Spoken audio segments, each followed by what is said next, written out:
beloved Boss Mike Cervera.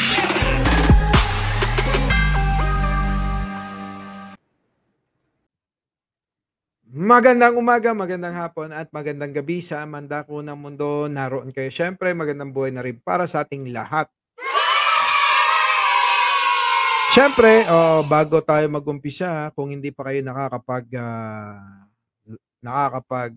subscribe dito sa ating channel, mga kababayan, abay, paki-subscribe itong channel na to para lagi kayong updated. Opo, ha? Oo, madali lang yan. Okay. Eto na ngayon, mga kababayan. Viral ngayon. Naku, Diyos ko po, ang mga pulis natin talaga. Ha?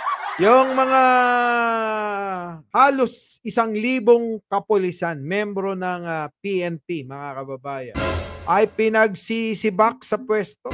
Halo-halo na yan, mga opisyal at mga mula mababa hanggang mataas na pwesto ay pinagsisibak. At yung iba nga dyan, for delikadesa, mga kababayan, nag-resign na nga. Oo, bumitiw na nga sa mga pwesto nila dahil na rin siguro sa kahihiyan nila. Eto na ngayon, mga kababayan, talagang gano'n no?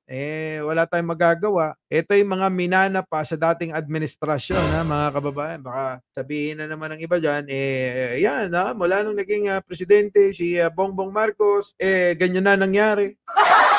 Mga boss, ito yung mga problema na mga minana pa ng kasalukuyang administrasyon. Hindi lang po ito ngayon. Opo, kasi itong mga ito, matagal na itong mga minamanmanan at tinitiktikan.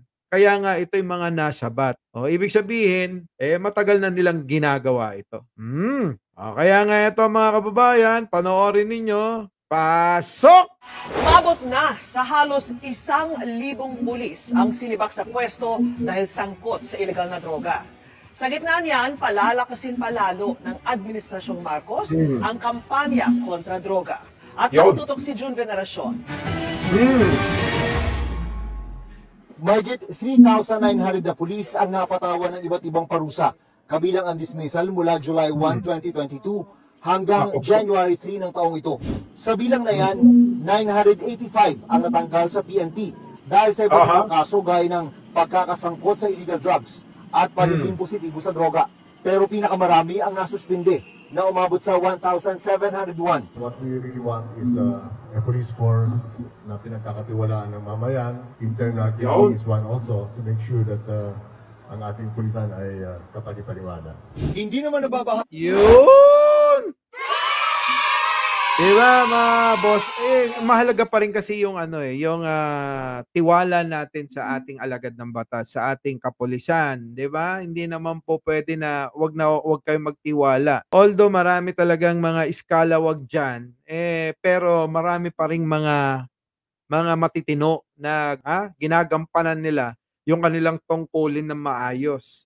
Eto na nga, itong halos 1,000 pulis sinabak sa pwesto at 1,700 mahigit ang nasuspinde. Di ba, mga kababayan? Yan dapat, at least nakikita nyo na talagang walang kinukonsinti, nagtatrabaho yung mga kinaukulan natin sa gobyernong ito. Abay, ano pa hanapin nyo? Di ba? So, mga kababayan, kita nyo naman na ang ating PNP chief talaga rin naman na masigasig Parang bagong pasok sa trabaho. Talagang nagpapakitang gilas din. At yun naman ang dapat, 'di ba? Yun naman ang dapat. Ngayon, mga kababayan, ito'y mga bibigyan na naman ng mga bitter na mga kababayan natin ng alam niyo 'yon, ng mali siya. Ng maling kahulugan na naman. Tayo naman, mga kababayan, nakita nyo naman, 1,000 pulis nasuspinde. Eto naman, halos 1,000 sinibak. So, ano ang pagkakaunawa natin? Talaga namang walang kinukonsinte ang gobyerno na to. Maayos, 'di ba? Dumadaloy o nai-apply yung ating tamang batas, yung ating rule of law, mga kababayan. Hindi yung, ikaw, adik ka, patay ka. O ikaw, adik ka, patayin mo yung mga adik. Di ba? Kaysa kayo yung pagpapapatayin ko. Anak ng pating niya. Eto na mga kababayan. Para sa akin pananaw at sa inyo rin sana i-comment ninyo yung inyong pananaw dito. Dahil ito'y panahon ng administrasyong Marcos na sinasabi nilang weak leader. Sinasabi nilang weak leader. Pero patuloy ang pinapakitang magandang performance na nakikita natin dito sa ating Pangulo. Itong ginagawa ng ating Pangulong Bongbong Marcos. Hindi ito weak leader, mga kababayan. Diba? Kayo na, humusga. Kaya nga sabi ko, ang kailangan ng ating gobyerno, ang kailangan ng Pilipinas ay tumulong. Ang sambayan ng Pilipino, hindi kailangang tumuligsa ng tumuligsa.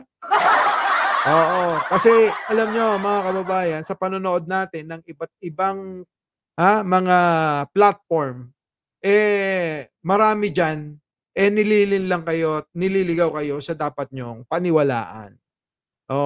Mga kababayan. So, sana, titignan nyo at susuriin nyo maigi kung ano yung mga pinapakinggan ninyo at pinapanood ninyo. Kasi mahalaga po yan may impluwensyahan kayo ng kanilang mga opinyon para nang sa ganon, maligaw kayo sa dapat nyong paniwalaan. Diba?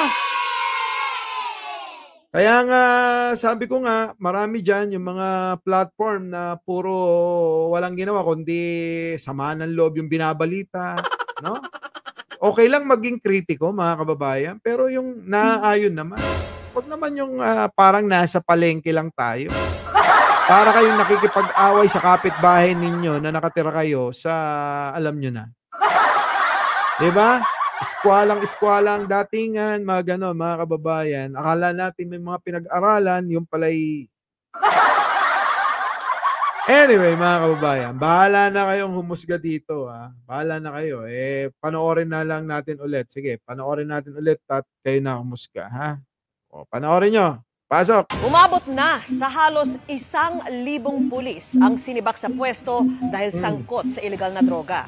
Sa gitna niyan, palalakasin palalo ng Administrasyong Marcos ang kampanya kontra droga. At nakatutok si June Veneracion.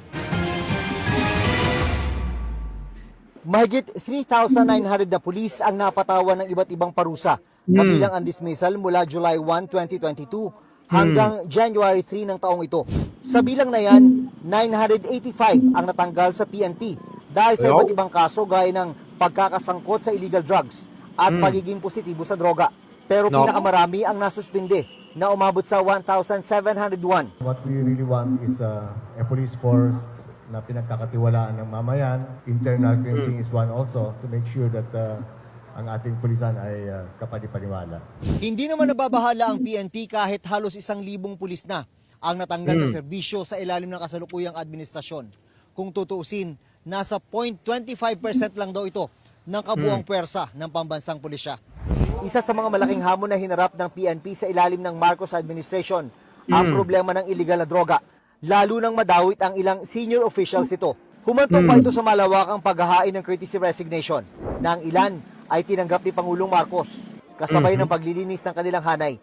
Mas palalakasin daw ng PNP ang kampanya kontra droga na problema pa rin daw hanggang ngayon. We will be addressing the drug problem both kasama yung sa demand at saka sa supply aspects. We want it more aggressive. Para sa GMA Integrated News. Yon, mga kababayan, yun. Eto ngayon niya, mga kababayan. Yan po yung mga problema na minana ni Pangulong Bongbong Marcos sa nakaraang administrasyon na nangako na 3 buwan hanggang 6 na buwan ay wala ng droga sa bansa. At ngayon, eto na nga, unti-unting inaayos at napakarami na ring mga nahuli, bulto-bultong mga pinagbabawal na gamot, yung kanilang mga nasusukol, mga kababayan, at patuloy pa yung kanilang pagtatrabaho. Dapat palakpakan natin ang ating kapulisan. Diba? Hindi naman po pwede na puro na lang tayo batikos. Diba? Kapag may nagawang mabuti, pinapalakpakan yan. Diba? Ganun yun. Kaya yung mga kaibigan natin, ay palakpakan nyo si Pangulong Bongbong Marcos sa mga ginagawang mga mabuti para ganahan naman. Ito namang ginagawa ng Pangulo, hindi naman para sa ilan at pansarili lang, kundi para sa ating lahat, para sa mamamayang Pilipino, para sa sambayanan. Diba? Yun po yun, mga kababayan. Kayo naman kasi, mga kaibigan, mga friendship, tigil nyo na yun. Antayin nyo yung antayin nyo matapos ang termino ng Pangulo at sa susunod na eleksyon, di magkita-kita ulit tayo. Ay, nako. Ay po, ano po masasabi nyo? Paki-comment lang po para lang sa ganun mabasa ko yung inyong opinion. Baka sakaling makapulot po ako sa inyo ng mga pananaw na dapat kong isiksik din sa aking isipan. Diba? Ganun lang po yun. Muli, maraming salamat po sa panonood ngayong gabi. At syempre, Mike Cervera po, laging nagpapaalala, mahalin natin ang ating kapwa, ipagsal natin lagi ang ating bansa sa mga manlilinlang na nagbabalita at mahilig gumawa ng fake news. Our beloved Boss Mike Cervera.